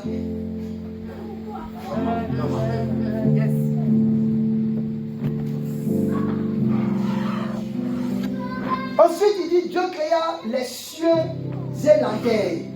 On parle de la deuxième dimension. On parle de la dimension de l'espace. Ceux qui sont dans la dimension de l'espace, c'est ceux-là qui commencent à devenir des rois et des princes parce qu'ils possèdent des territoires. Bien aimé, il y a des endroits où tu vas mettre tes pieds, tu ne vas pas réussir. Il y a des endroits où tu vas mettre tes pieds, tu vas réussir. Parce qu'à chacune de nos bénédictions est attaché non seulement un temps, mais attaché aussi un territoire. Il y avait une bénédiction sur la vie d'Abraham. Dieu a dit qu'il allait se multiplier. Il lui a montré les étoiles, les grains de sable. Mais Abraham, depuis sa pérégrination, depuis il marche, il ne fait pas d'enfant. Le jour où la Bible dit qu'Abraham a mis ses pieds dans la terre de Canaan, Dieu l'a visité. Vous dites ta femme sera enceinte. Ce qui veut dire, le problème d'Abraham, ce n'est pas que la prophétie tardait, c'est qu'il n'était pas au bon endroit. Un chrétien doit discerner les espaces, les endroits où il doit se positionner. C'est pourquoi souvent quand je prêche et puis je vois. Mais il faut que vous appreniez à vous positionner, à vous mettre là où Dieu va vous bénir. Le problème des chrétiens, c'est qu'ils n'ont plus la dimension de l'espace. Je vous ai dit, ma plus grande peur, c'est d'errer, de vagabonder, d'être perdu et de m'égarer. Ces esprits-là, d'égarement, de vagabondage, de perdition, ce sont des esprits qui essaient de vous envoyer en dehors de la maison de Dieu. Quand le serpent arrive en Éden, je vais vous le prouver un autre jour. Mais quand vous lisez bien la Bible, le seul arbre qui était au milieu du jardin, c'était l'arbre de la vie. Mais l'arbre de la connaissance du bien et du mal était à la limite entre Éden et le monde obscur. Donc, quand Dieu a créé la limite du paradis, il voulait qu'on soit au centre, on ne dépasse pas les limites qu'il nous a données. Sinon, Satan qui est venu parler à Ève, il était déjà là, mais il ne pouvait pas franchir la limite pour arriver en Éden. C'est le jour où Ève, dans sa promenade, est sortie de la limite que Dieu avait fixée pour venir et puis regarder ce qui se trouvait de l'autre côté de l'autre monde, que Satan est apparu. Parce que la Bible dit que le diable rôde, cherchant qui il va dévorer. Il se promène autour de la limite d'Éden. il y a un espace, il y a une bénédiction, il y a un lieu, il y a un endroit que Dieu a fixé. Il a fait les contours, il a disposé.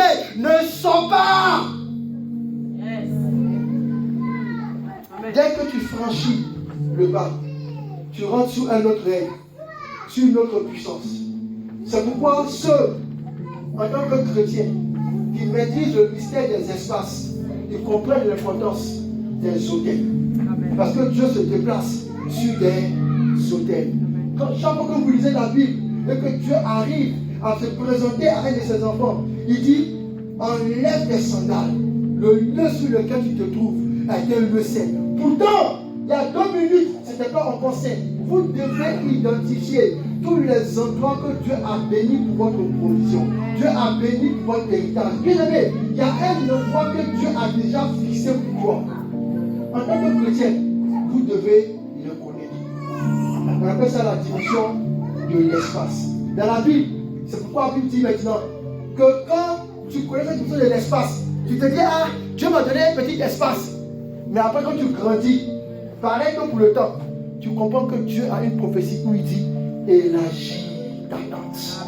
Parce que même pendant que Éden était tout petit, Dieu voulait que Adam se multiplie en le devant de l'Éden et que l'Éden puisse s'élargir et que toute la terre entière finisse par devenir un Éden et non pas que les mauvaises compagnies corrompent les bonnes mœurs. C'est la deuxième dimension quand vous êtes chrétien. Il y en a 7. Maîtrisez la dimension du temps. Il y a un temps pour votre salut. Il y a un temps pour votre justice. Maîtrisez la dimension de l'espace. Il y a un endroit, il y a un lieu. Et c'est quoi une saison? La saison, c'est le produit, la rencontre du temps et de l'espace. C'est quand le ciel fait froid et que les nuages se trouvent au-dessus de la France qu'il y a hiver. Sinon, quand le ciel fait froid et qu'il se trouve au-dessus de l'Afrique, il n'y a pas hiver. Donc, une saison va avoir besoin que collabore le mystère du temps et le mystère de l'espace. La saison des grands tonnerres, la saison des révélations, la saison du feu, la saison du mont Sinaï. C'est quand Dieu dit à Moïse, monte et je viendrai. C'est 2 choses doivent être réunies. Pour transformer votre saison, vous devez maîtriser le temps, vous devez maîtriser l'espace. C'est pourquoi vous pouvez être dans un espace qui n'est pas l'espace où vous devez prospérer. Mais vous devez automatiquement, soit par glissement de terrain, soit par déplacement, aller dans l'espace et changer le décret pour qu'il pleuve. Parce que toutes les prophéties qui doivent s'accomplir dans votre vie attendent déjà dans un endroit. Tout ce qu'il faut pour qu'il pleuve se retrouve dans vos pieds. C'est pourquoi il est écrit, tout endroit que foulera la plante de vos pieds, moi, je vous le donne. La troisième dimension, c'est la dimension de la lumière. La Bible dit que la lumière soit. C'est la dimension de ceux qui sont sortis maintenant, parce que la dimension du temps et de l'espace, c'est la dimension des enfants, des bébés spirituels. Quand on rentre dans la dimension des lumières, on parle de la dimension des fils. La dimension des lumières et des sons, c'est la dimension des fils. Vous devenez des disciples de Dieu. La Bible dit que Jean était là, et puis il a vu comme une lumière. Et le Saint-Esprit sous forme de colombe est descendu sur Jésus. C'était le temps du baptême de Jésus. C'était l'espace où il devait descendre. Mais il fallait être comme Jean-Baptiste pour pouvoir voir cette lumière. Personne n'a vu cette lumière. Personne n'a vu cette colombe. Sauf ceux qui étaient dans l'onction de la lumière. Même la voix qui a dit, celui-ci est mon fils bien-aimé. Seul Jean-Baptiste l'a entendu. Pourquoi? Parce qu'il était devenu plus comme un bébé. C'était un fils, un disciple de Dieu. C'est pourquoi lui dit, mes brebis entendent ma voix. Quand quand tu vas rentrer dans la dimension où tu es capable d'entendre la voix de Dieu, tu as sorti de l'étape d'un enfant spirituel pour devenir un fils, un disciple dans la maison de Dieu. C'est pourquoi quand Jésus prend ses disciples et il part sur la montagne de la transfiguration, il ne prend seulement que Pierre, Jean et Jacques, les trois qui ont réussi à dépasser, qui ont validé le cours, parce qu'un disciple c'est un examen, qui ont validé le cours des enfants pour entrer maintenant à la dimension de la lumière. Il voit une lumière autour de Jésus et il voit Élie et Moïse. Élie c'est le temps, Moïse c'est l'espace.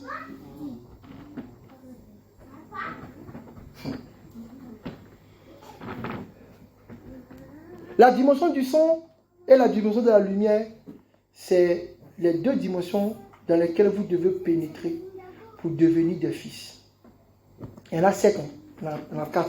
Les 3 autres, je vais vous donner la prochaine fois. Ok? Maintenant, comment est-ce qu'on transforme notre saison? Parce que là, ce que je viens de vous dire, c'est pour vous expliquer seulement que il faut que vous soyez tellement spirituel, tellement connecté à Dieu, que vous devez connaître le temps de Dieu pour toutes vos choses. Est-ce que vous savez que vous n'avez pas besoin de faire d'efforts spirituels pour savoir que vous avez faim? Quand il est l'heure de la nourriture, il est l'heure de la nourriture. Et l'heure à laquelle moi j'ai faim n'a rien à voir avec l'heure à laquelle le pasteur décède la faim. Parce que moi j'ai faim à 3h du matin. Mais je sais qu'elle avec 3h du matin, elle dit de prier. C'est l'heure où il faut faire autre chose. C'est pas la même chose. Vous comprenez? Donc, cette horloge biologique que nous avons, qui nous dit que c'est l'heure d'aller faire nos besoins, qui est différent de chacun. C'est comme ça que vous devez être à l'aise spirituellement pour connaître le temps pour vous. C'est pareil pour l'espace. L'espace, c'est l'endroit que Dieu a créé, c'est votre Éden. Votre Éden ne peut pas être pareil que l'Éden de l'autre. Vous devez apprendre à connaître l'Éden, l'espace que Dieu vous a donné. C'est pourquoi il dit la diversité de dons. Mais tout ça par un même esprit. Si vous me rappelez ça, peut-être en mars, je vais vous parler des 7 pouvoirs et puis je vais vous parler aussi des principes de la création. Là, c'est pour ça qu'on colle ça les deux, parce que vous allez devenir des spécialistes en transformation du temps. Amen. Amen. Comment est-ce qu'on transforme notre temps? Je vais vous raconter une petite histoire. C'est l'histoire du figuier. Et puis on va courir dessus, vous donner les étapes. Ok? Pour modifier votre saison. La Bible dit que Jésus est arrivé, il marchait avec ses disciples. Et loin, il voit un figuier. Et il voit le figuier a beaucoup de feuilles. Et Jésus dit, j'ai faim. Il faut que je mange une figue. Et la Bible, s'il vous plaît, il y a le commentateur en bas. Et puis le commentateur écrit, ce n'était pas encore la saison des figues. Parenthèse. Donc Jésus, il veut manger à un fruit. Donc ce n'est pas encore la saison. Mais il a regardé à un arbre qui avait plus de feuilles que la normale. Un arbre qui disait que c'est la saison de manger le fruit. Et Jésus arrive devant le figuier. Il commence à causer avec le figuier. Vous savez que les arbres parlent. Vous êtes tous d'accord? Vous êtes d'accord, non? Que les arbres parlent. Sinon, on va lire les versets où vous allez voir les arbres parler. Les arbres parlent, n'ayez pas peur. Donc Jésus arrive devant l'arbre. Et les disciples sont étonnés de voir Jésus causer avec un arbre comme on parle à un homme. En vérité, dans le monde spirituel, on dit que les hommes sont des arbres.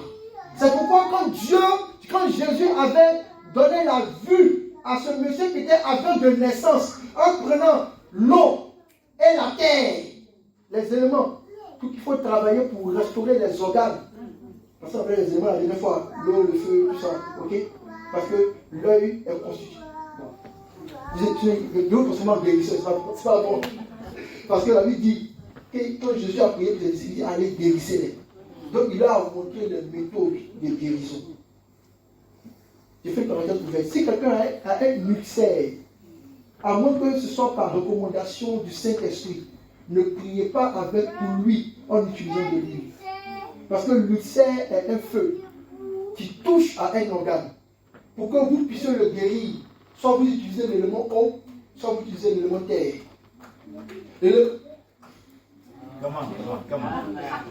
Donc, j'ai regardé la main et je me dis, oh les gars, je vais faire le coup de guérissage. C'est biblique, hein?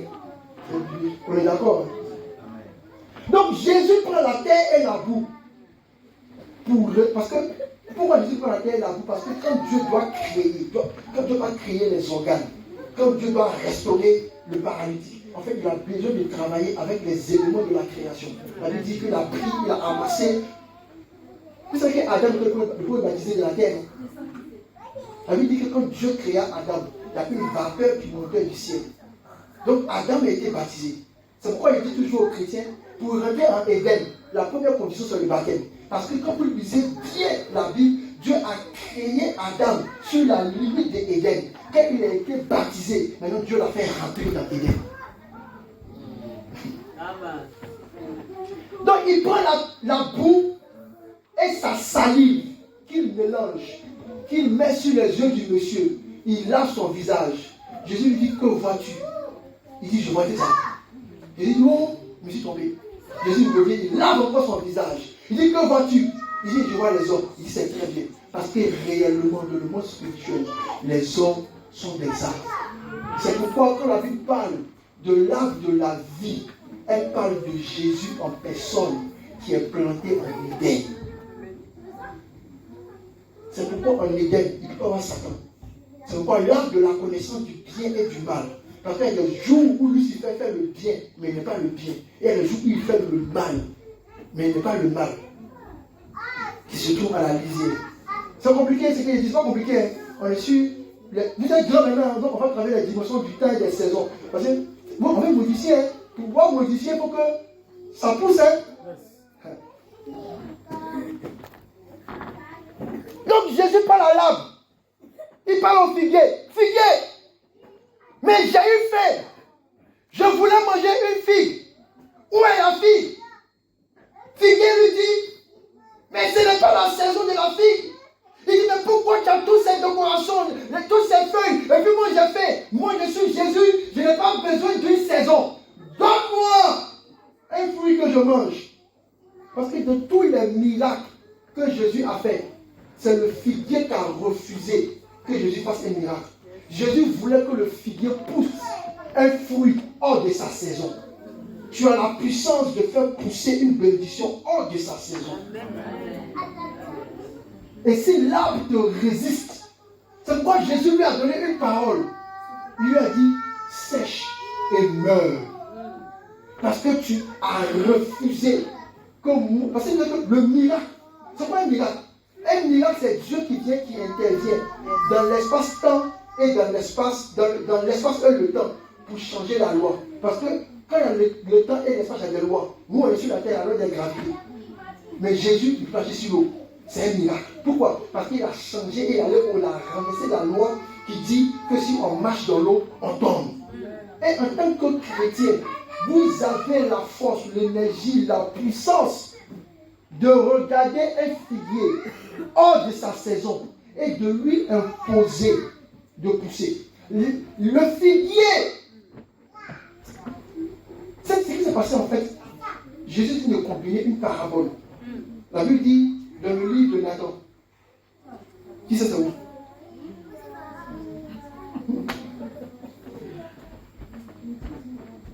C'est dans l'Ancien Testament. D'abord, c'est l'Ancien Testament. Mais c'est où? Non, pas Jésus. Bon, pas grave. Donc, la Bible dit dans les livres des rois qu'un jour, les rois, les âmes cherchaient un roi. Et pendant que les âmes cherchaient un roi, ils se sont approchés de plusieurs âmes pour leur dire, viens et sois notre roi. vous allez comprendre un peu cette histoire-là. Comment est-ce que le figuier a eu l'audace de dire à Jésus, moi, je ne vais pas faire quelque chose hors de ma saison. Parce que parmi les arbres qui cherchaient un roi, il y avait le figuier, il y avait la vigne, il y avait la ronce et les épines. On va parler de ça une autre fois. Parce qu'il commence à sentir une notion de prière monter. Il faut prier maintenant. Il faut prier. L'arbre a refusé que le miracle se produise. Jésus dit, sèche et meurt. La Bible fait ce témoignage maintenant. Les disciples, en revenant de leur mission, viennent trouver le figuier qui a séché. Ils disent, Jésus, mais le figuier là a séché. Jésus dit, mais ça c'est la chose la plus simple. Jésus était capable de tuer un figuier parce qu'il a refusé un miracle. Maintenant vous, je vous dis, sur votre langue se trouve la vie et la mort. Et que par votre langue, vous avez le pouvoir d'appeler le miracle, d'imposer la main de Dieu, de transformer les circonstances. Dans cette petite histoire-là, on nous donne 3 étapes pour pouvoir modifier une saison. Jésus, il l'avait fait, mais c'était le seul arbre là qu'il a vu. Pour pouvoir modifier votre saison, il faut que votre esprit soit capable de se concentrer pour identifier votre point de connexion.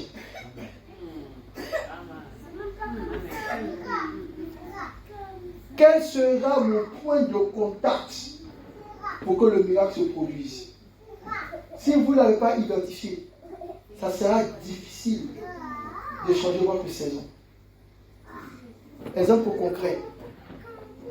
Je vais voyager pour aller aux États-Unis. Je vais sur le site de l'ambassade. Je regarde tous les documents. Toute la liste, je vois qu'il y a des éléments que je n'ai pas. Mais il faut que j'identifie un point de contact. Parce que cette porte que j'ai regardée qui était fermée, je dois chercher un point de contact. Quand tu commences à rentrer dans le point de contact, le Seigneur va attirer à toi un figuier. Il y a un monsieur quelque part aux États-Unis qui a dit, on a besoin de quelqu'un pour prêcher. On veut te faire une invitation. Automatiquement, tu bypasses, tu annules les principes qui sont donnés sur le site pour aller parler d'invitation ou de partir juste en vacances. Point de contact. Ça vous ramène automatiquement à ce qu'on appelle les connexions divines. C'est le premier truc. Deuxième élément, quand vous découvrez le point de contact, vous devez annoncer ce que vous souhaitez. Jésus dit, vous priez. Mais jusqu'à présent, vous n'avez encore rien demandé. C'est pourquoi Jésus demande leur conversation, on n'a rien entendu. On a dit juste la conclusion. On a juste la conclusion. Parce que Jésus demandait à l'âme quelque chose. Et vous devez entrer pour modifier votre saison dans un esprit de prière tellement puissant que vous demandez la chose, pas seulement qu'avec la foi, mais avec la force. Il faut avoir la force pour arracher ce qui vous appartient. Il faut avoir la force de la prière pour exiger votre droit. Il faut avoir la force pour arracher votre Dieu. Amen. On va s'arrêter là. On va prier. Tenez-vous sur vos 2 pieds. Même si vous êtes paralytique, levez-vous. Ça va marcher.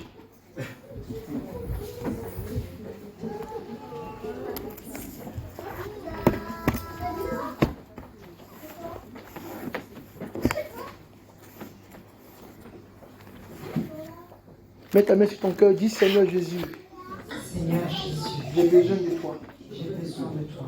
Je suis dans une saison Je suis dans une où saison je m'attends à toi. où je m'attends à toi. Transforme, Seigneur, Transforme, Seigneur, mes paroles mes paroles pour qu'elles soient puissantes, qu'elles soient puissantes pour commander, pour commander, pour déclarer déclarer, et pour imposer ton règne.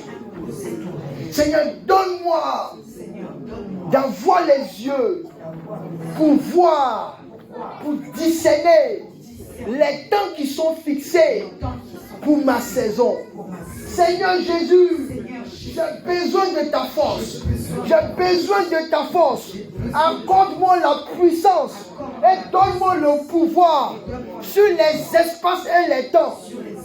Fais de moi celui qui travaille pour le miracle de ma vie. Au nom de Jésus. Maintenant, bas les mains et prie. Bas les mains et prie. Bas les mains et prie. Dis à Dieu, je veux que tu changes mon histoire. Je veux que ce soit ma saison. Seigneur, change ma vie. Accorde-moi la force. Donne-moi au lieu de gloire. Je vois les situations se renverser. Ce qui avait été un échec, je le renverse maintenant. Je souffle la vie dans ce qui était mort. Seigneur, je prie au nom de Jésus que ta grâce me soit accordée. Mort, où es-tu? Mort, où est ton embryon? Je viens contre toi. J'appelle le règne de Dieu. J'appelle le règne de Dieu dans mes affaires. J'appelle le règne de Dieu dans ma vie. J'appelle le règne de Dieu dans mon histoire. Au nom de Jésus. Prie, prie, prie, prie. Le nom puissant du Seigneur Jésus. Continue à prier, commence à prier, commence à prier, commence à prier, commence à prier. Lève-toi dans le feu de la prière. Lève-toi, commence à déclarer. Commence à déclarer au nom de Jésus. Au nom de Jésus. Que tu appelles le règne. Tu appelles les brossas, que tu les brossas. La saison, la nouvelle saison. Alléluia. Commence à déclarer dans ta vie avec puissance et avec autorité. Le changement, l'accélération. C'est que t'es baba, si kata daba, je que t'es rebrossa, de que t'es rebrossa, kata, les brossa, kata daba, je que t'es rebrossa. Seigneur, j'appelle la transformation, Seigneur, dans le nom puissant, le nom de Jésus, le nom de Jésus, la dimension se transforme et change.